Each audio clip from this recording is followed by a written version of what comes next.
Bayangkan sebuah negara yang kaya minyak, tapi setiap tahun menghabiskan 500 triliun rupiah untuk beli bahan bakar dari luar negeri. Itu Indonesia hari ini. Uang sebanyak itu setara dengan 3 kali lipat APBN untuk pendidikan, hanya untuk impor BBM yang seharusnya bisa kita produksi sendiri. Kenapa ini terjadi? Kilang minyak kita sudah tua, kapasitasnya mentok di 1 juta barel per hari, sementara kebutuhan kita melonjak. Badan Energi Internasional memprediksi, tahun 2030 kita butuh 1,65 juta barel per hari. Solusi yang ditawarkan pemerintah, bangun kilang baru, terdengar menjanjikan. Tapi tunggu dulu, janji ini bukan barang baru.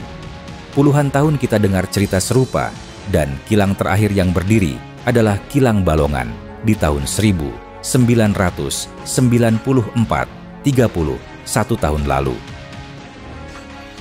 Maret 2025, pemerintah bilang lagi, kita akan bangun kilang dengan kapasitas total 1 juta barel per hari. Ambisi besar, jelas. Tapi apakah ini hanya janji kosong yang akan berakhir seperti proyek-proyek sebelumnya? Mari kita bedah satu persatu, fakta, angka, dan realitas yang tak bisa disembunyikan.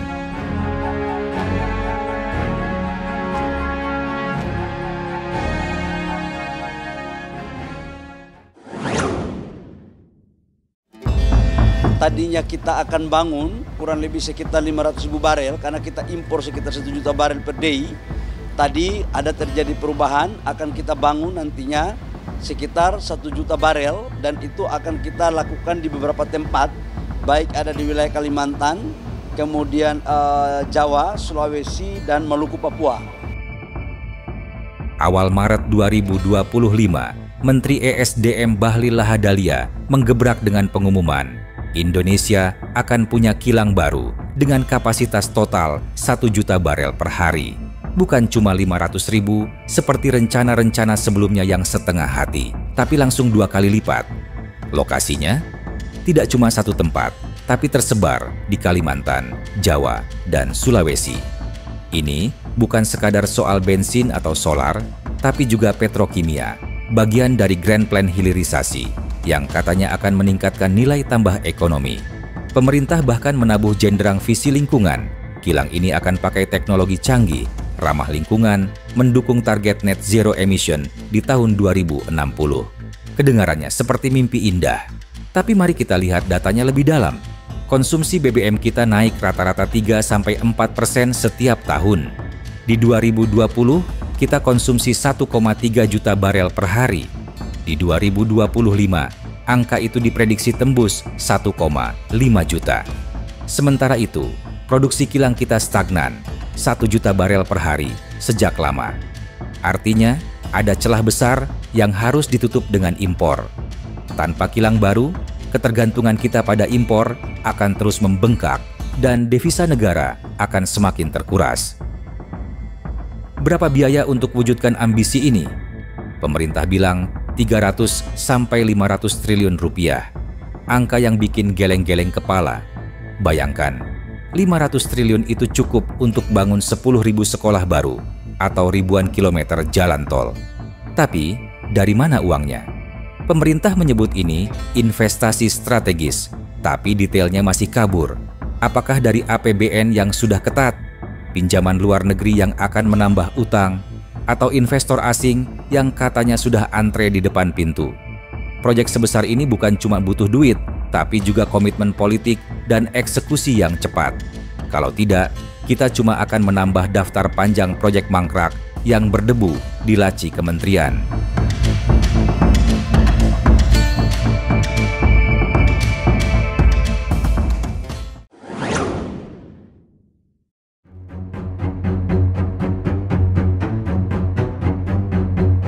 Sekarang kita ke proyek yang sudah ada di depan mata.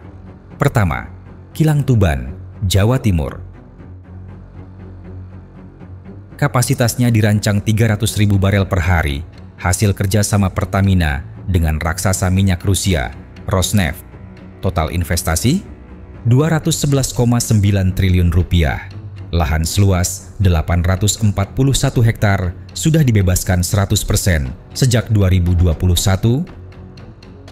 Bayangkan, ratusan hektar sawah dan rumah warga digusur demi proyek ini. Target operasi awal adalah 2024. Tapi apa yang terjadi? Sampai Maret 2025, progresnya masih jauh dari harapan. Kenapa? Pendanaan macet, Rosneft mundur karena tekanan geopolitik dan sanksi internasional setelah konflik Ukraina. Pertamina, mereka kewalahan cari mitra baru. Ini bukti nyata, rencana megah di atas kertas seringkali ambruk di dunia nyata.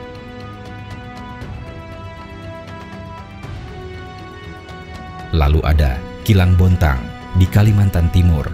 Sama seperti Tuban, kapasitasnya 300.000 barel per hari. Kali ini, mitranya adalah Overseas Oil Group dari Oman. Nilai proyek ini 120 triliun rupiah dan tujuannya mulia. Pasok BBM ke Indonesia Timur yang sering kekurangan stok, terutama di daerah terpencil seperti Maluku dan Papua. Tapi statusnya masih di tahap studi kelayakan. Lahan belum sepenuhnya beres, pendanaan masih jadi tanda tanya besar. Ini seperti deja vu, janji manis diumbar, tapi langkah nyata berjalan seperti siput. Selain kilang baru, ada juga program RDMP, Refinery Development Master Plan, untuk revitalisasi kilang lama. Contohnya, Kilang Balikpapan di Kalimantan Timur. Kapasitasnya dinaikkan dari 260.000 menjadi 360.000 barel per hari, sekaligus produksi BBM standar Euro 5 yang lebih ramah lingkungan. Fase 1 selesai di 2023, sukses besar katanya. Fase 2 ditargetkan rampung 2025. Ini lebih realistis dibanding kilang baru, tapi tetap butuh dana besar, miliaran dolar, dan manajemen proyek yang super ketat. Kilang lain seperti Cilacap, Balongan, Dumai, dan Pelaju juga masuk daftar upgrade. Tapi pertanyaannya tetap, bisakah tepat waktu? Sejarah mencatat kita sering kejebak molor.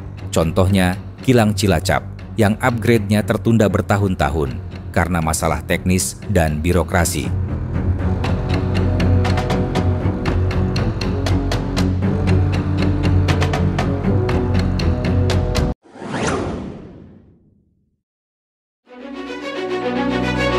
Sekarang kita masuk ke inti masalah.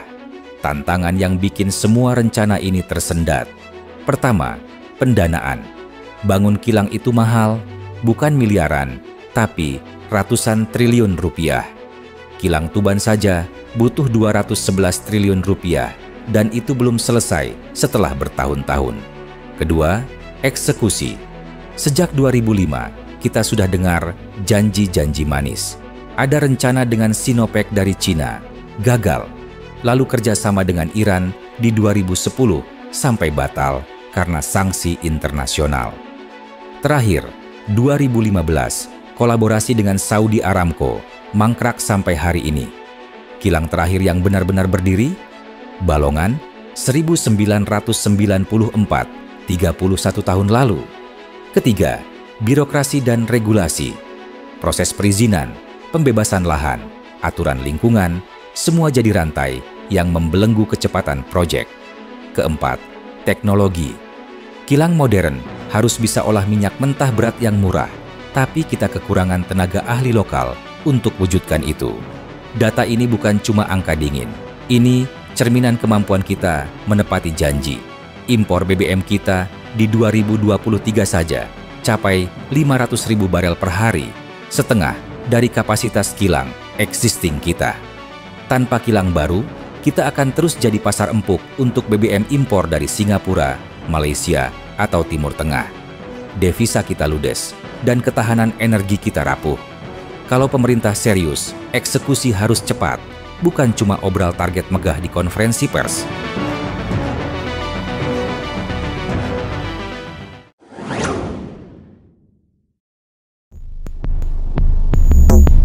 Jadi, apa kesimpulan dari semua ini? Rencana kilang 1 juta barel per hari adalah ambisi yang kita butuhkan untuk lepas dari jerat impor. Kilang Tuban, Bontang, dan program RDMP bisa jadi kunci untuk tutup lubang ketergantungan yang bikin kita lelet jalannya. Tapi, tanpa pendanaan yang jelas, tanpa eksekusi yang cepat dan tegas, ini cuma akan jadi fatamorgana di tengah gurun janji. Kita tantang pemerintah, wujudkan rencana ini, atau akui bahwa ini cuma mimpi kosong yang tak akan pernah terbangun. Dan Anda yang mendengar ini, jangan cuma jadi penonton bisu. Pantau perkembangannya, kritik kalau perlu, dan pastikan kita tak lagi ditipu oleh janji-janji berulang. Kalau Anda peduli dengan masa depan energi kita, tekan subscribe, share ke teman Anda. Kita awasi bareng-bareng, karena energi kita adalah masa depan kita. Sampai jumpa di cerita berikutnya.